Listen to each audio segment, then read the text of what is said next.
par rapport donc, à votre livre Liberté et décroissance, sur la question autour du chapitre rétrograde de l'État, est-ce que vous pouvez me dire quelle est votre conception justement de la place de l'État dans cette perspective de décroissance?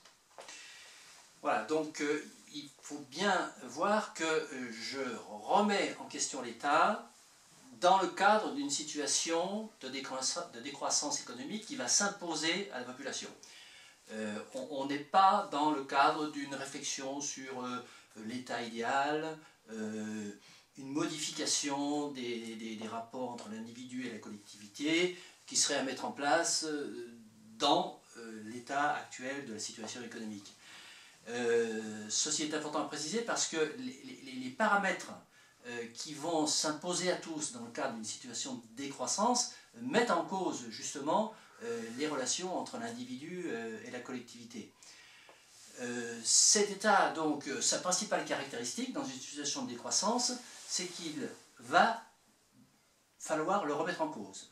Il va falloir le remettre en cause, je pense même qu'il sera remis en cause de façon implicite et non programmée à l'avance par les masses, parce que le discours de l'État qui se tient depuis un siècle et demi environ est un discours basé sur la croissance. Tous les problèmes de société sont présentés par le pouvoir comme pouvant être réglés par la croissance. À partir du moment où les limites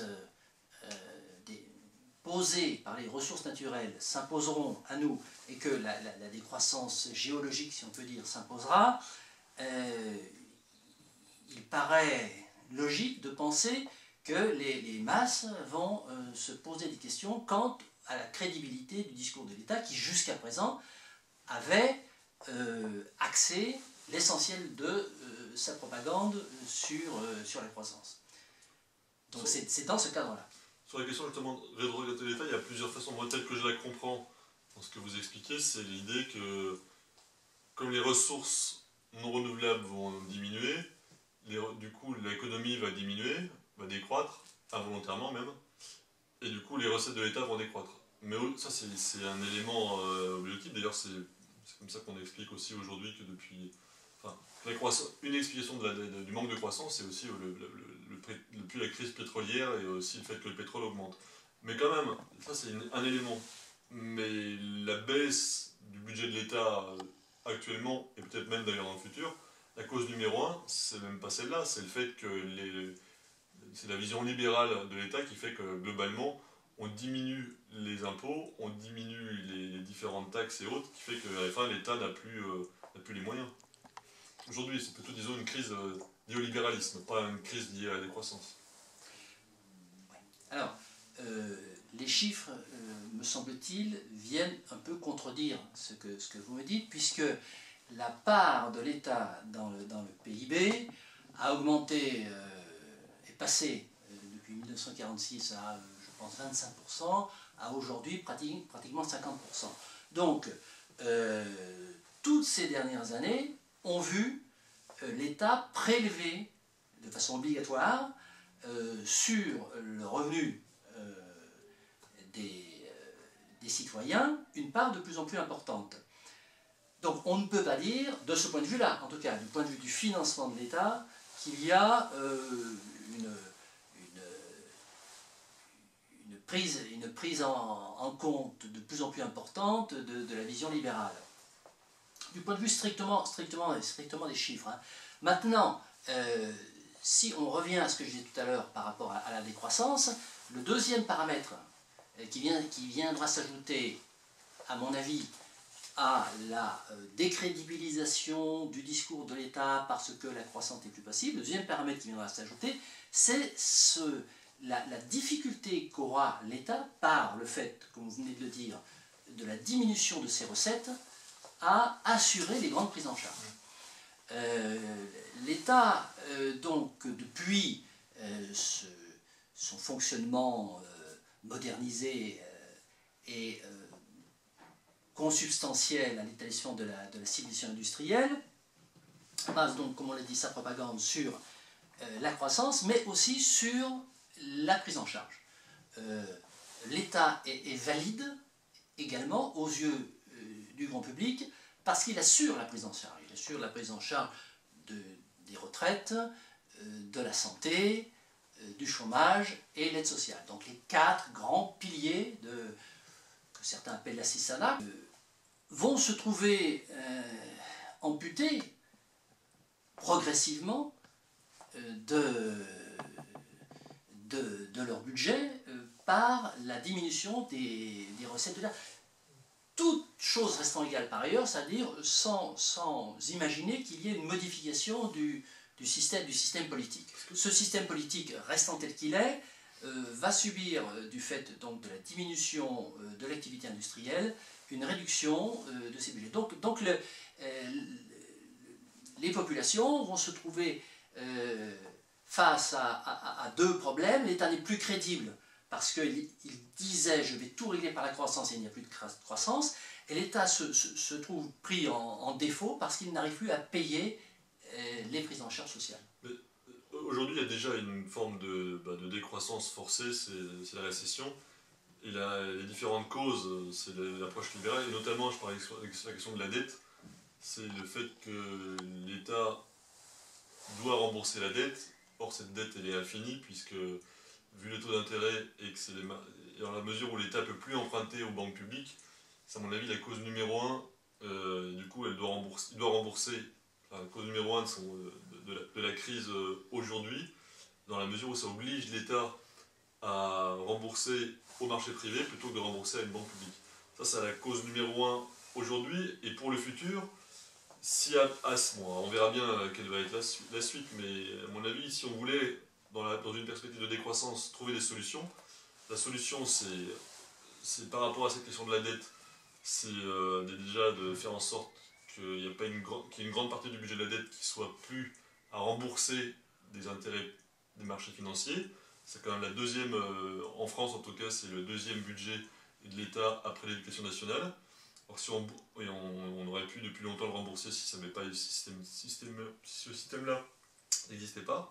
L'autre élément, c'est le partage des richesses. Aujourd'hui, avec la crise, l'État effectivement s'appauvrit, mais les plus riches s'enrichissent de plus en plus. Et en fait, la part entre capital et travail ne cesse de croître. Donc, à mon avis, une des solutions, ce serait de redistribuer les richesses. C'est la deuxième solution. Après, sur la question de la croissance, si la croissance des produits non renouvelables diminue, ce qui va de fait arriver de plus en plus, la solution aussi, si on veut continuer une certaine croissance, c'est une croissance des secteurs non renouvelables, comme le social, comme la culture et autres.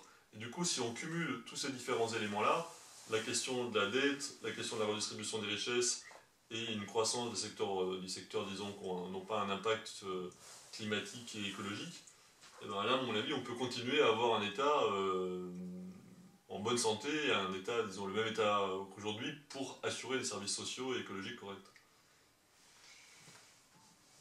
Le problème de la dette. A une composante, plusieurs éléments qui concourent à cette situation, mais il y a une composante purement monétaire. La décroissance des activités industrielles, si on l'admet comme étant inéluctable, ne serait-ce que par le fait que les ressources minérales et fossiles vont manquer, va créer une situation inédite et remettre en cause les fondements de notre société. Il y a fort à parier que le système monétaire, qui aujourd'hui, sans parler de la dette des États, mais en parlant du crédit qui circule comme étant la source de la création monétaire. Aujourd'hui, la monnaie est créée comment? Elle est créée par les banques, elle n'est plus créée par la planche à billets ou par la frappe de monnaie, elle est créée par chaque fois qu'une banque prête une certaine somme d'argent à un individu ou une entreprise, elle crée de la monnaie. La monnaie n'a plus aucun socle avec quelques biens intermédiaires que ce soit, puisque au départ, la monnaie est créée uniquement pour faciliter les échanges, et l'homme a pris depuis l'Antiquité un bien intermédiaire, le sel, l'orge, le sucre, ensuite les métaux précieux, l'or, l'argent. Bon, aujourd'hui, l'argent, la monnaie, n'est plus un bien intermédiaire, c'est un bien complètement virtuel qui est créé par le système bancaire. Ce système dont on commence à voir les effets pervers, on a vu la crise des subprimes, on se pose des questions par rapport à la dette des États, qui n'est en fait qu'un ensemble d'écritures comptables, hein, qui correspondent ou qui ne correspondent pas, mais qui n'est pas équilibré par une quantité de métal précieux dans un endroit qui manquerait à un autre endroit. Il y a fort à parier que cette décroissance économique va s'accompagner d'un crash monétaire. Donc le problème de la dette sera, à mon avis, dans le même creuset que le problème de l'activité industrielle. Alors, évidemment,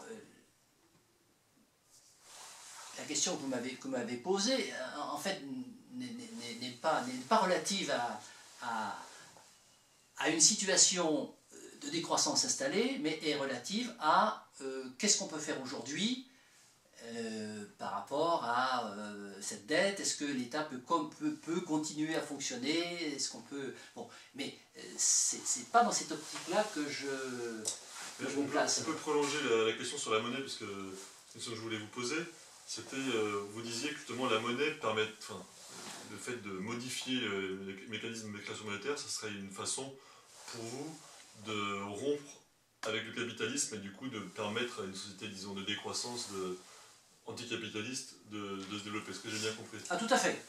Tout à fait. Parce que là, on est au cœur du problème. On pense généralement que le capitalisme, c'est la nature des choses, que c'est quelque chose de naturel, que c'est la cupidité, l'avidité de l'homme qui fait que le capitalisme se développe, et que l'État, un État vertueux, va intervenir pour réguler, pour limiter, voire pour détruire le capitalisme. Bon. Moi, mon analyse est radicalement différente. Le capitalisme existe parce qu'il y a une loi qui lui permet d'exister. Il y a un ensemble de dispositifs législatifs qui lui permet d'exister. Ce sont tout simplement les lois monétaires. Aujourd'hui, la monnaie n'est basée sur rien. La monnaie n'est plus un bien intermédiaire. C'est une fiction et c'est une loi également. C'est-à-dire que, bon, par exemple, en France, c'est l'article 1895 du Code civil qui confère à la monnaie une valeur de marchandise. La monnaie n'est donc plus uniquement un moyen qui permet à tel éleveur de vendre un bœuf et d'obtenir en échange donc une somme de billets valant monnaie, valant l'équivalent du bœuf, mais elle est elle-même un bien, à savoir qu'on peut acheter de la monnaie avec de la monnaie. Par exemple, je peux vous vendre 1000 € pour la somme de 1200 €. Bien. Ceci n'est possible que parce que la loi dit que c'est possible. Donc, dans la mesure où l'État garantit les contrats, parce qu'il ne faut pas oublier que l'État est gestionnaire d'un certain nombre de lois, de règlements, de décrets, mais il est aussi garant des contrats qui se passent entre les individus. Lorsqu'un individu passe un contrat purement monétaire avec un autre individu, c'est-à-dire qu'il lui prête, il lui donne une somme de 1000 € avec la promesse qu'il va récupérer 1200 € sous un certain délai, il établit un contrat. Et l'État valide ce contrat. C'est-à-dire que si l'individu à qui on a prêté les 1200 € ne les rend pas, il va être poursuivi et pénalement condamné. Or, il y a un certain nombre de contrats que l'État ne valide pas. Par exemple, si je passe un contrat avec vous, vous proposant pour la somme de 1000 € d'aller assassiner quelqu'un, nous pouvons très bien passer ce contrat, mais l'État ne va pas le valider. C'est-à-dire dans la mesure où vous prenez les 1000 € et que vous n'allez pas commettre ce délit, je ne pourrai pas vous assigner en justice pour obtenir réparation du fait que vous n'avez pas honoré votre contrat. Donc, il y a un certain nombre de contrats que l'État ne valide pas. Il a fallu quand même une loi, il a fallu un certain nombre, c'est dans le Code civil, le registre qui s'appelle du prêt d'argent, je ne sais plus le titre combien il s'agit, mais il y a une législation qui permet de considérer que l'argent est devenu une marchandise. À partir du moment où l'argent devient une marchandise, ça permet le capitalisme. Alors, nous parlons du grand capitalisme. Nous ne parlons pas du Qu'est-ce que vous proposez du coup pour ça? Ah mais je propose, et je pense, et encore une fois, je n'en suis pas à faire des propositions pour la société actuelle, mais dans le cadre de la décroissance et dans le cadre de la remise en cause de l'État, et également, j'indique en début de chapitre, rétrograder l'État, que un des atouts pour que les populations puissent gérer au mieux la décroissance, c'est de libérer toutes les forces vives, parce que l'individu s'adapte mieux au choc que les entités étatiques. L'initiative individuelle devra être libérée le plus possible, parce qu'elle me paraît la plus souple, la plus adaptée à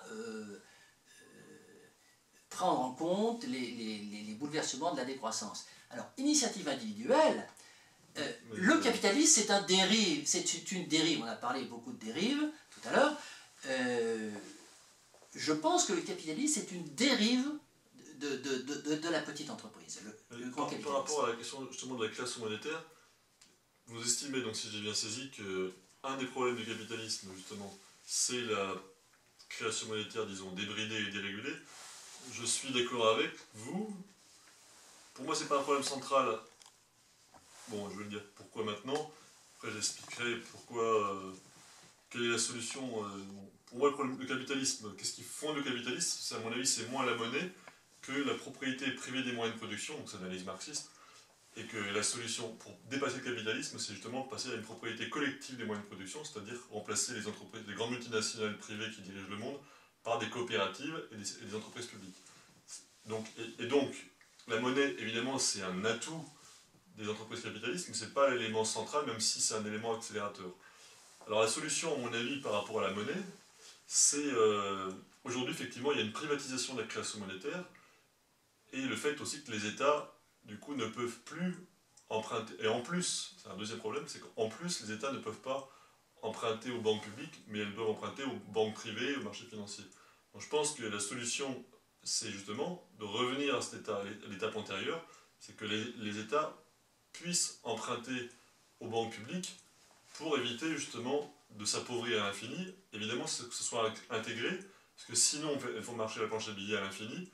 Et là, ça augmente la croissance artificiellement et donc la pression sur l'environnement. Donc il faut, à mon avis, une création monétaire publique, la possibilité de limiter au public et pas aux banques, la possibilité aux États d'emprunter aux banques publiques, mais en encadrant tout ce système-là pour éviter une croissance trop forte. Si l'État a laissé le champ libre aux banques pour la création monétaire, si l'État a délégué, en quelque sorte, puisqu'au départ c'est l'État qui frappe monnaie, et a le monopole, si l'État a délégué cette mission aux banques, il l'a fait de son plein gré. Il a voté une loi. Il a voté une loi pour lui-même disant les choses vont se passer comme ça au niveau de la création monétaire. Donc rien de plus facile pour l'État. Hein. on sait ce que c'est que de voter une loi, il suffit que des députés se réunissent à l'Assemblée une nuit et qui votent à la majorité. Donc rien de plus facile. Si l'État veut récupérer la création monétaire, si l'État veut revenir à l'État en or, il peut le faire. Donc si aujourd'hui la création monétaire est dévolue entièrement aux banques, c'est avec, je dirais pas la complicité de l'État, c'est tout simplement parce que l'État en a décidé ainsi. Donc la mise en cause de l'État est encore plus flagrante, puisqu'on pourrait imaginer que ce dispositif monétaire que tout le monde, d'ailleurs, s'accorde à critiquer, a été imposé par les masses, par une révolution, par je ne sais quoi, il a été imposé par rien du tout. Si, c'est les banquiers, en France en tout cas, notamment à la banque Rothschild, qui ont fait pression sur Giscard et Pompidou pour que ça change. Ça, c'est vous qui le dites.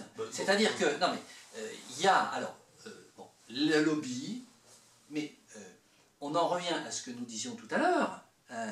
Je pense qu'il y a très peu de différence, voire pas du tout, et je dirais même aucune, s'il fallait que je sois catégorique, de différence entre les agents de l'État, entre le personnel politique et le grand capitalisme.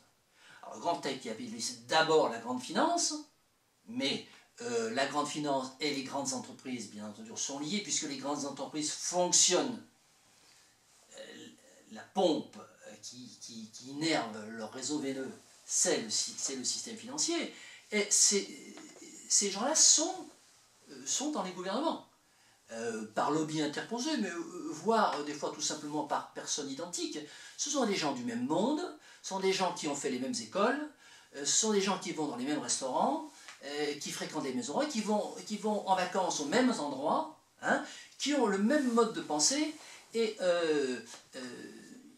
si on regarde bien, il n'y a pas de différence majeur entre ces deux personnels. C'est pour ça que lorsque vous dites, et bien sûr je suis d'accord avec vous, c'est le lobby financier qui a imposé à l'État, il semblerait qu'on a d'un côté un État vertueux, soucieux du bien public et de l'intérêt commun, mais qui est noyauté de l'intérieur par...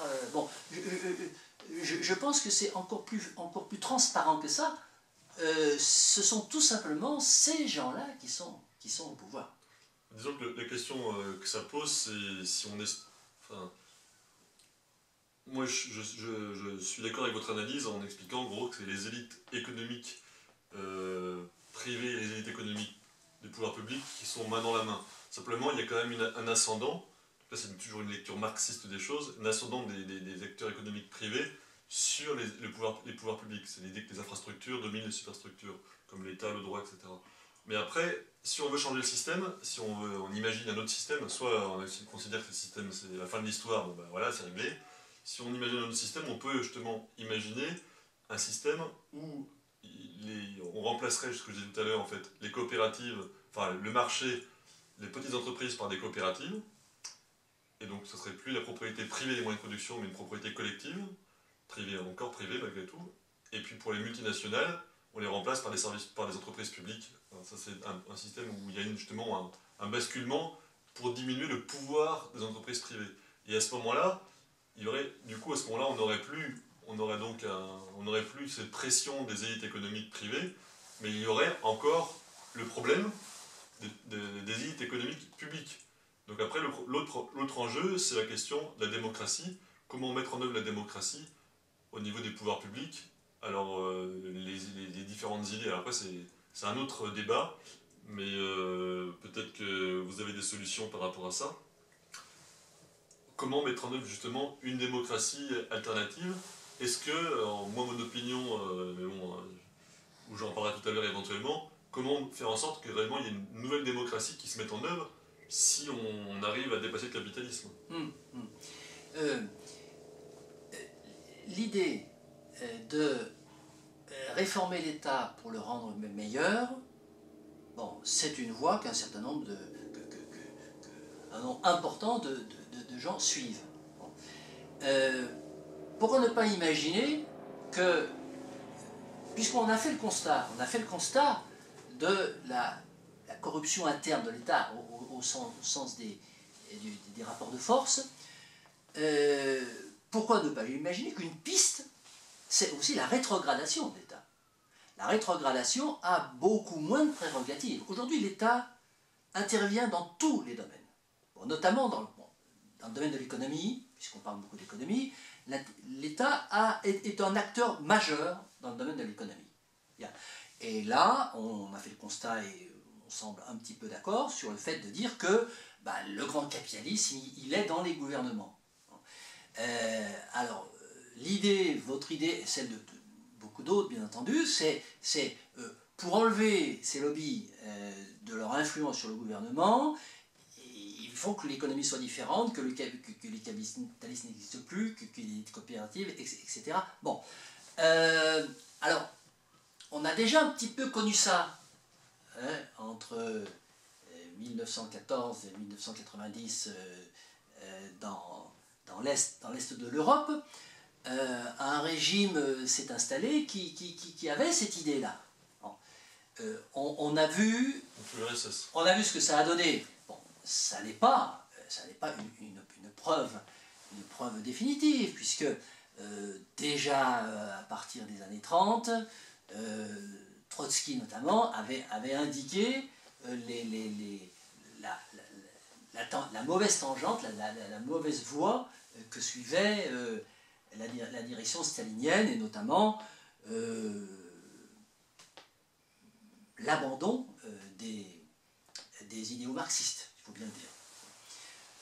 Donc, je ne vais pas m'appuyer de façon définitive sur l'échec de la collectivisation et de la planification de l'économie en URSS, mais aujourd'hui, on n'a que ça à se mettre sous la main pour voir ce que ça peut donner un système, et bon là il ne s'agit pas d'une petite expérience de phalanstère dans un endroit, il s'agit d'un continent entier qui s'est doté d'un régime qui avait pour objectif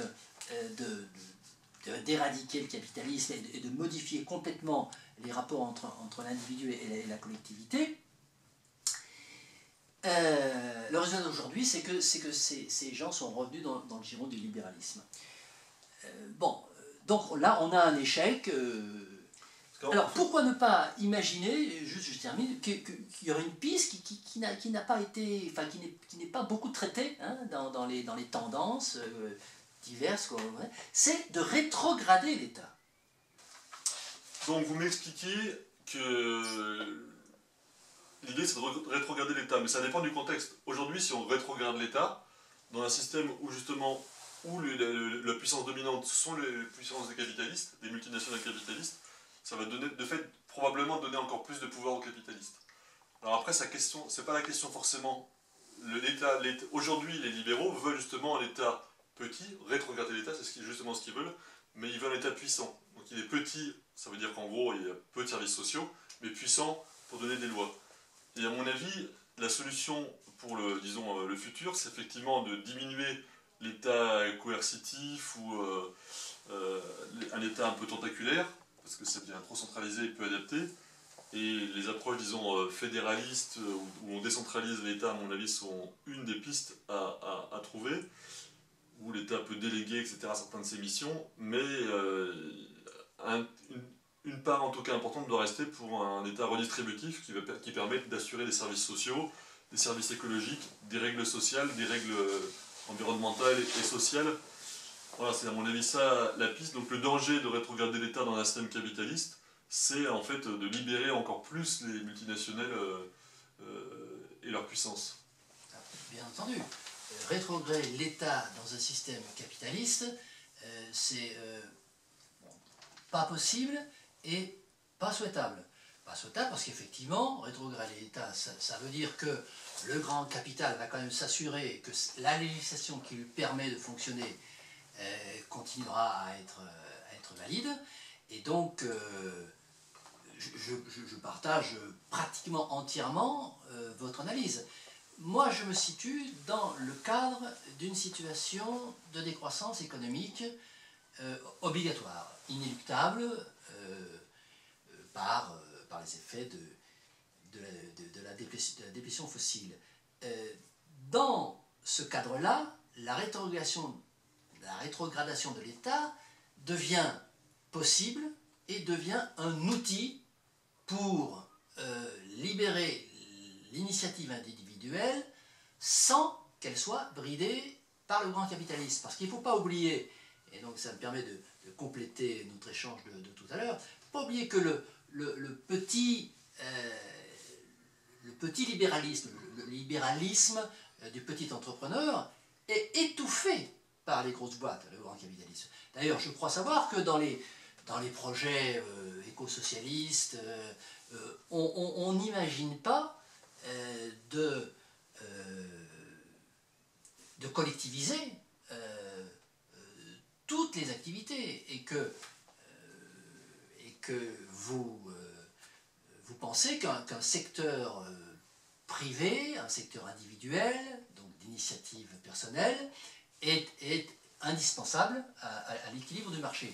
Mais je pense donc que ce secteur d'initiative individuelle que vous êtes d'accord pour préserver dans le cadre de l'écosocialisme, c'est la sève justement qui peut permettre à la société confrontée à la déplétion fossile de réagir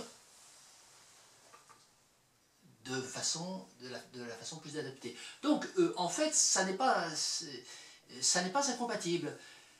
Encore une fois, moi ce qu'on peut faire aujourd'hui dans le cadre actuel des rapports de force économique, je ne dis pas que ça ne m'intéresse pas, mais ce n'est pas mon propos. Je pense qu'on peut faire très peu de choses et que Victor Hugo disait « Une idée n'est jamais aussi forte que lorsque son moment est venu ».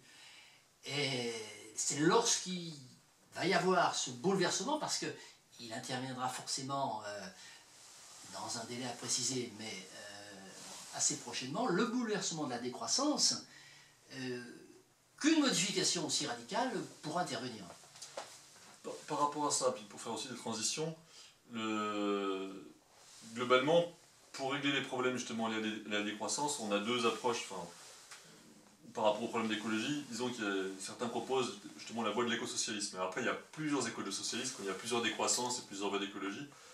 Et moi, ma voie, on pourrait l'appeler un écosocialisme autogestionnaire, ou justement qui est réellement socialiste, dans le sens où il y a à la fois, je vous disais tout à l'heure, des entreprises publiques puissantes et tout un marché donc, de coopératives privées. Mais pour beaucoup de gens, on pourrait appeler, c'est plutôt en fait l'éco-communisme, en réalité, l'éco-socialisme c'est souvent plutôt un éco-communisme. Il n'y aurait plus de marché, il n'y aurait pratiquement que des entreprises publiques et une planification. Donc certains parlent notamment, là c'est différent, mais par exemple au parti de gauche ou front de gauche, ils parlent de planification écologiste. Et la question de la planification, évidemment, quand tout est planifié du sommet, on arrive à les dérives dont on parlait tout à l'heure, les dérives staliniennes du centralisme, et ça c'est à mon avis un des écueils numéro 1 qui a fait qu'il y a eu une crise justement de l'URSS. Donc la question c'est d'équilibrer le rapport entre les entreprises publiques et le marché. Et du coup, si, pour faire la transition avec un autre élément de votre livre, si on commence, on rétrograde beaucoup justement la part de l'État, on peut aussi, ça c'est la vision libérale justement, diminuer les services publics au point qu'ils deviennent quasiment inexistants. Et quel est à votre avis, comment doit-on gérer les services publics et l'État? Moi, ma conception, elle n'est pas du tout libérale, hein, dans le sens de la rétrogradation de l'État à un État veilleur de nuit, et tout le reste livré à la loi du marché. La rétrogradation de l'État, c'est d'abord le retrait de l'État de son ingérence dans l'économie. Bien. Ensuite, pour ce qui concerne les services publics doivent être maintenus. Et dans un état de décroissance où le secteur tertiaire aura énormément de mal à se financer, si on admet l'équation selon laquelle le secteur tertiaire n'existe que par les excédents du primaire et du secondaire, il faut se détourner de la vision apocalyptique et misérable d'une société qui n'aura pas de quoi aider les plus faibles et les plus démunis. Bon, donc, services publics, oui. Le problème, c'est comment les financer. Avec une décroissance, c'est-à-dire une diminution de la richesse globale, sans parler des systèmes de répartition ou d'impôts encore, on a globalement un abaissement de la richesse globale. Et donc déjà aujourd'hui, avec un niveau de richesse, il faut bien le dire, qui est encore très très élevé, on a du mal. Donc ce problème paraît encore plus difficile à résoudre. Comment les financer? Alors l'idée que je développe dans ce livre, c'est d'organiser un grand service public qui est divisé en deux parties, un service public marchand et un service public non marchand. Le service public marchand prendrait en charge une partie de l'économie.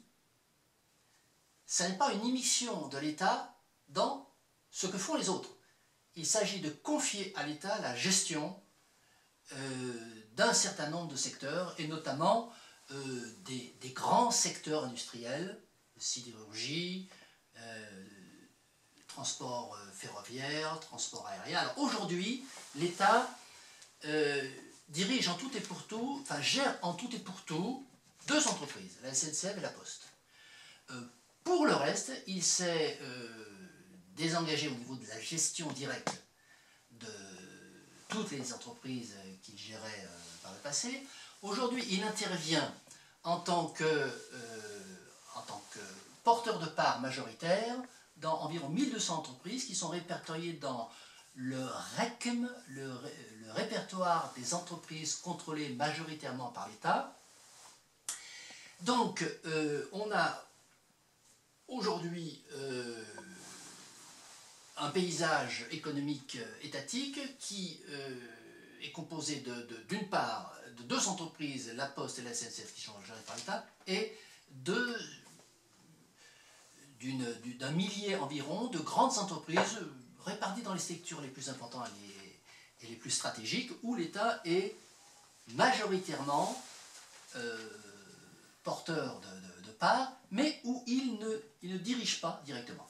Bon. L'idée, ce serait que l'État prenne la gestion complète de ces entreprises dans le cadre d'un secteur marchand.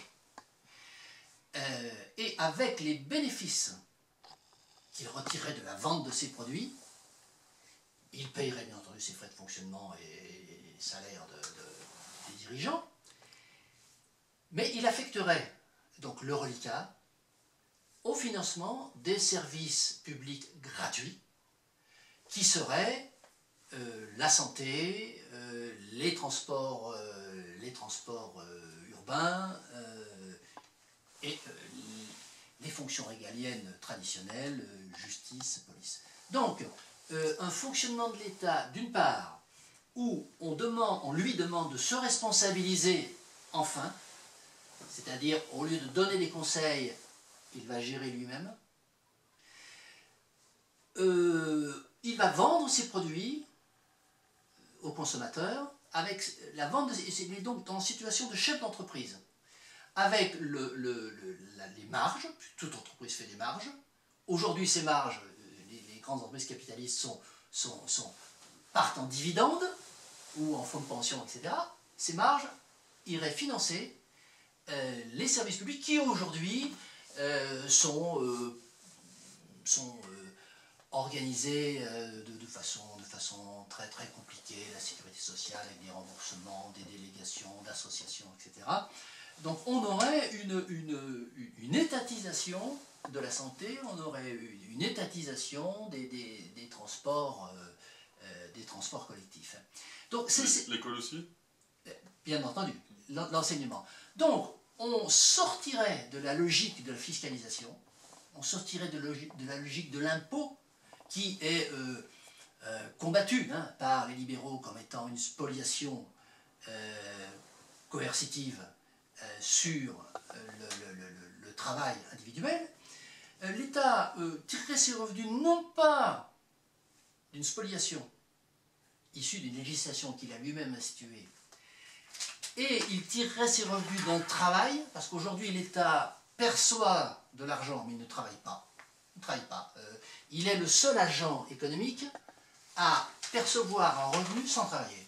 Ouais, mais je pense que justement, enfin, la limite de raisonnement, à mon avis, c'est que si on prend ces différents secteurs là qu'on a évoqués, aujourd'hui, quand un service public est payant, c'est pour que ce service puisse fonctionner. Or, il n'y a pas suffisamment de marge, ou alors il faudrait augmenter beaucoup, pour avoir vraiment des gros bénéfices. Les budgets de l'État aujourd'hui, effectivement, c'est lié à l'impôt sur les entreprises, l'impôt sur la consommation, l'impôt sur les familles, sur les ménages. Et donc, si cet impôt disparaissait, il y aurait alors déjà il y aurait un manque à gagner énorme, mais ça ne suffirait pas. Alors, il faudrait regarder vraiment les chiffres et faire des calculs précis. À mon avis, ça ne suffirait pas pour justement permettre à la fois de faire tourner ces services publics, parce qu'il faut payer les gens et payer la production, et en plus pour récupérer de l'argent pour redistribuer dans les biens sociaux, les services sociaux divers. Vous pensez bien que je ne fais pas cette proposition sans avoir fait des calculs. Là, on anticipe sur le chapitre le budget de l'État-serviteur, puisque cet État rétrogradé, je l'appelle État-serviteur. Alors, la SNCF gagne de l'argent. Hein. Je me suis penché sur les bilans, j'ai décrypté les bilans des principales entreprises, alors des deux entreprises gérées directement par l'État et des entreprises du RECM. On a une marge bénéficiaire assez importante si on ajoute tout ça. Et cette marge bénéficiaire n'est pas loin de couvrir le coût de la sécurité sociale, le coût de l'éducation nationale. Voilà. Alors là, on entre effectivement dans un débat extrêmement comptable, d'autant plus qu'il faut pondérer ces calculs prévisionnels, ces calculs théoriques, par le fait que si on se situe dans un système défiscalisé, c'est-à-dire où il n'y a plus d'impôt sur le revenu, ni sur les entreprises, ni de TVA, on a une diminution du coût. D'une part, effectivement, vous avez raison de dire que pour qu'on fasse du bénéfice, il faut vendre des produits à un certain niveau.